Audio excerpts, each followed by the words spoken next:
This material is made available to you by or on behalf of the University of Melbourne under Section 113P of the Copyright Act 1968. It may be subject to copyright. For more information, visit the University Copyright website. And we start with Jamie Heredge on prospects of privacy advantage in quantum machine learning. Take it away.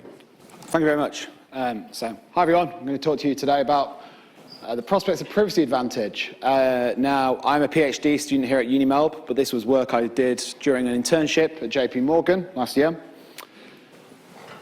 Now, as we know, finding a quantum learning advantage seems to be challenging, but there is a simple solution.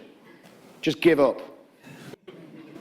And by that, I mean give up on maybe trying to find a learning advantage and instead look for some other kind of metric. And the metric we're going to kind of explore in this presentation is the idea of privacy advantage. So maybe we can have quantum machine learning models which they don't do any better than classical in terms of classification performance, but they can be more resilient to privacy attacks.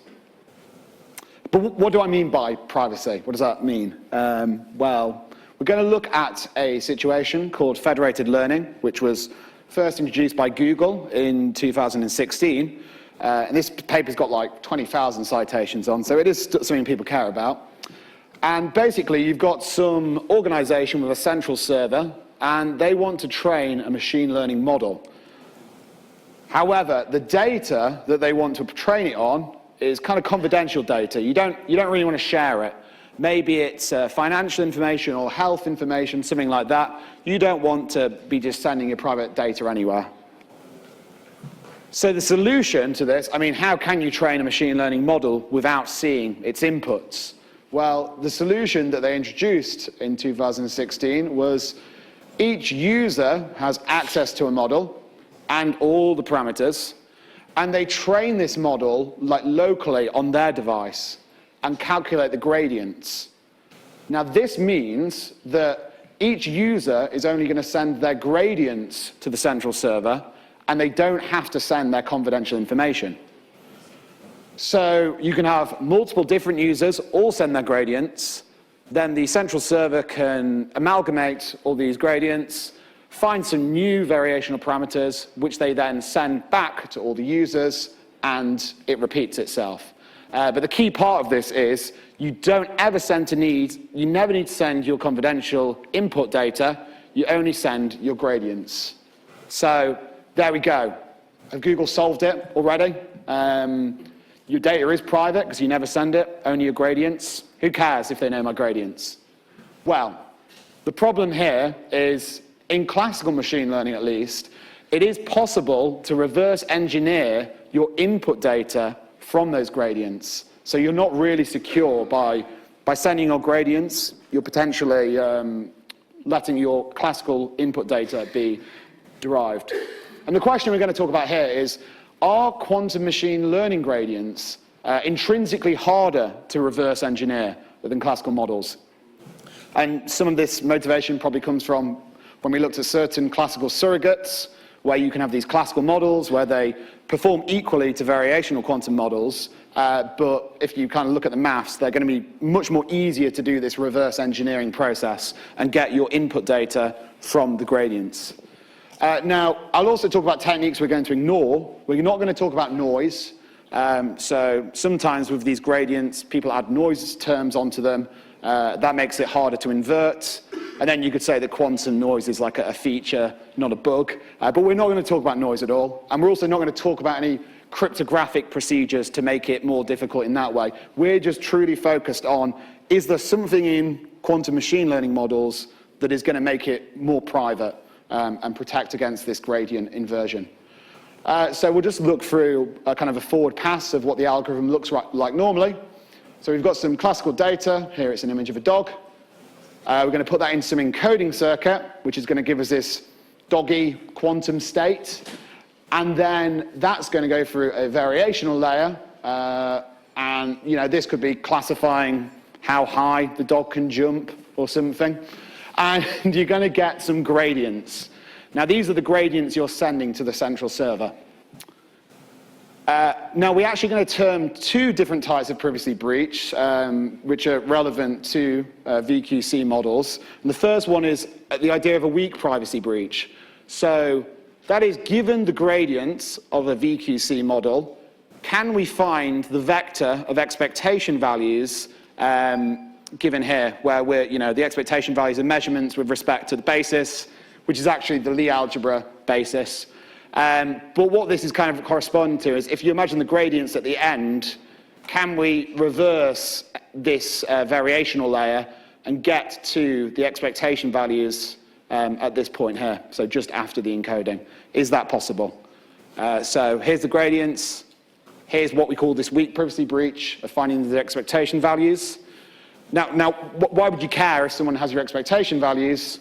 Well, imagine there's another model trained on data encoded in the same way that you encoded it, like this animal species classifier, and that could tell you, if someone found your expectation values, they could say, oh, your data was a dog, it wasn't a monkey, for example. And maybe you don't want anyone to know that your data was a dog, so it is still a privacy breach. However, a strong privacy breach we term for this situation where, from the gradients, someone can find your expectation values, and then they can invert that even further and actually recreate your original input data. And the main theorem that we have in the paper is that this weak privacy breach, where you reconstruct the expectation values, is possible in runtime that's polynomial in the dimension of the Lie algebra. Now, fortunately, we had this good talk from Matt early on in the week on GSIM, and how GSIM works is you basically have a vector of expectation values, and then you're evolving it by the adjoint representation of the whole variational layer. And the main part of this is this kind of matrix here can be written as dimension of Lie algebra by dimension of Lie algebra. But we're kind of looking at something slightly different, which is the gradients. So this is how you would do GSIM to find the gradients, which I think is in Appendix C of this paper. And what we could basically write is we can write a system of linear equations where every single one of these lines is basically just doing GSIM to find a gradient for all the gradients that we have. Now, if we've got a number of gradients equal to the dimension of the Lie algebra, then that means we can just do kind of a matrix inversion. And now we're at the point here where, given these gradients here, we can find these chi parameters through GSIM. So given all this, we can work out the expectation values. And because everything there was at most dimension of Lie algebra large, that's why we can do it in this time. So obviously this means that we're going to get this weak privacy breach if the dimension of the Lie algebra is polynomial. But we've kind of maybe heard that before. Let's use an exponential DLA. Well, I'm sure we know why that's not a good idea, because there's been other work. So other work from the JP Morgan group. Enrico was the other intern in my team at JP, and he worked on this work that Los Alamos also published at the same time, which was linking barren plateaus to the dimension of the Lie algebra. And in this case that we're looking at, to have no barren plateaus, you also need a dimension of Lie algebra, which is polynomial. So you can see the problem here, right? If those two conditions are the same thing. The bad news is, if we want no barren plateaus in our VQC model, we're also going to be vulnerable to these weak privacy breaches. So it looks like the variational circuit is not very good at having something trainable and private at the same time. I've realized I've actually stolen this meme from like 3 talks ago. But we've got basically, in terms of this conversation about barren plateaus, simulatability, we've now got this idea of weak privacy breach in there. But in a way, you could maybe think, oh, maybe it's good news, this simulatability part, because it's the models that you can classically simulate. I mean, are they really quantum anyway? And they're the ones you can do this privacy breach on. So, maybe there's hope for some quantum models with privacy. But in this setting, we don't care if they perform better than classical. We just need to be able to make sure they're more private.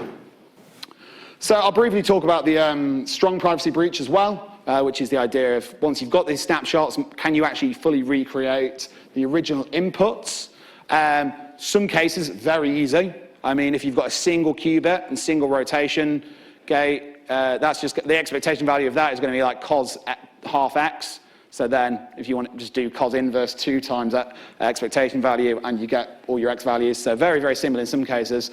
And in general, it's quite hard to really come up with attacks, exact attacks on these encodings. But we did look at kind of the case where you have separable states in your encoding and the kind of exact conditions where you can guarantee an attack. But yeah, in general, it's quite hard. So variational circuits, there's provable privacy issues if you want to avoid Baron-Pettos.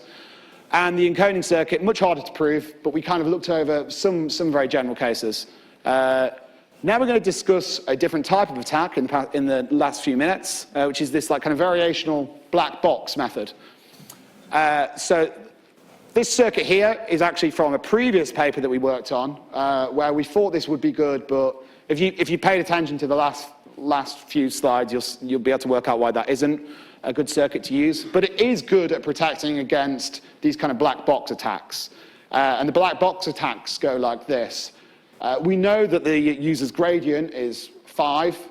So let's just literally guess an input. Let's just say 0.25. Put it in, see what gradient guess we get out, and then we can just vary x until we match the gradients. And so we've got a loss function of an attack model, which is just our gradient guess minus the actual gradient.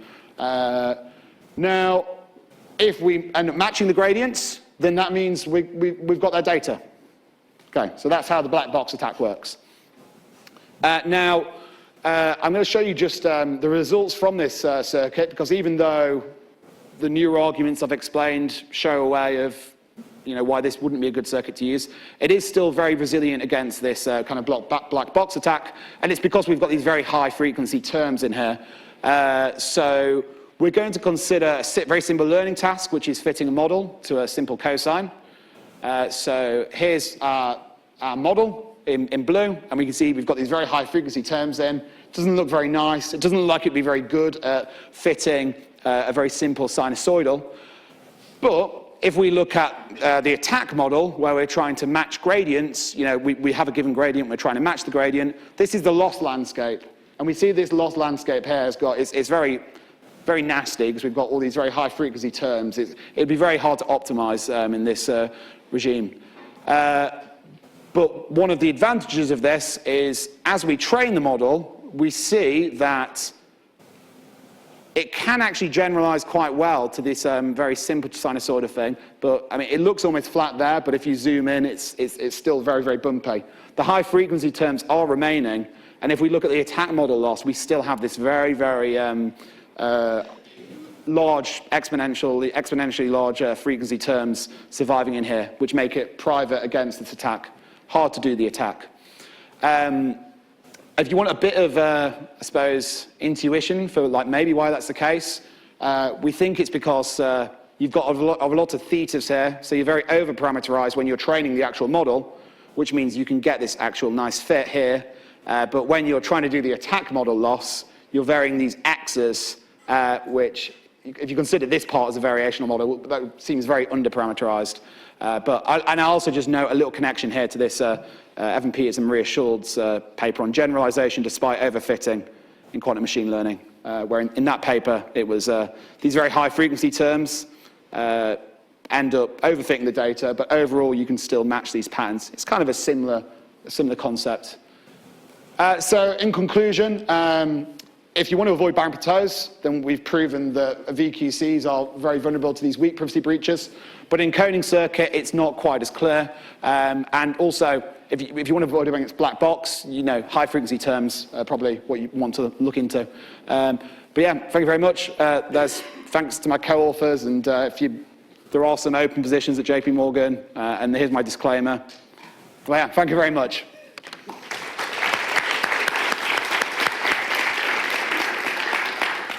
All right, we have time for one question at least, I think. Can we go over there first? Thanks a lot. So just one question. One of the ways that I would naturally try to analyze this would be to try to figure out what the mutual information that you would end up getting from the qubits that you're measuring to get the gradients would be, and the features that end up coming into your quantum channel. Have you taken a look at these types of approaches in order to be able to get an idea about the optimal attacks that would be possible, or the optimal amount of information that the eavesdropper could get out, similar to security proofs of BB84? No, but I'd like to talk to you more about that, because that does sound like a very interesting idea. All right, we go to the next speaker. Yeah, thanks.